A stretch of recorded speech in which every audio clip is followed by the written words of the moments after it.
I knew at 6 it had a controversial proclamation. We've got out of it. Governor Chafee declares that today is a day of reason. But today, Gene, is also National Day of Prayer, and some are saying that is not a coincidence. NBC 10 political reporter Bill Rappley is live from the State House with the latest on this controversy. Bill?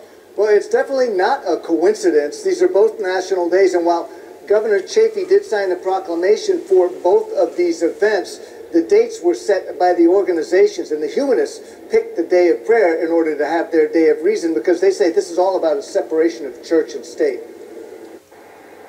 Prayer is usually seen as an uncontroversial, positive activity intended to improve the world. We need to pray for everyone and all the people, especially homeless people and our homeless veterans. So everybody know that God does exist, that there is a God. Even though nobody believes it, though there is. It's better for the brotherhood of man that we love each other. And prayer is a way of communicating. And who could argue with that? A humanist. Prayer, which we think is exclusionary of people who either don't pray or don't want to pray publicly. In fact, he believes a National Prayer Day is dangerous. There's the church, and then there's government. And many believe they need to keep separate.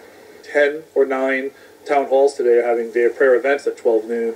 And there will be mayors in attendance and representatives in attendance. And I think that sends a bad signal that church and state here is mixed. That, you can't be a good person without somehow acknowledging or showing up at these events. I don't think that's what we want.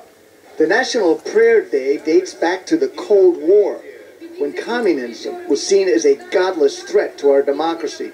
And today's May Day celebration in Moscow brings back memories of those times, which is one reason Prayer Day is in May, and the Day of Reason follows that. And this is the second year that there's been a Day of Reason in Rhode Island, and the Humanists hope that it becomes an annual tradition. I'm Bill Rappley, NBC 10 News in the State House.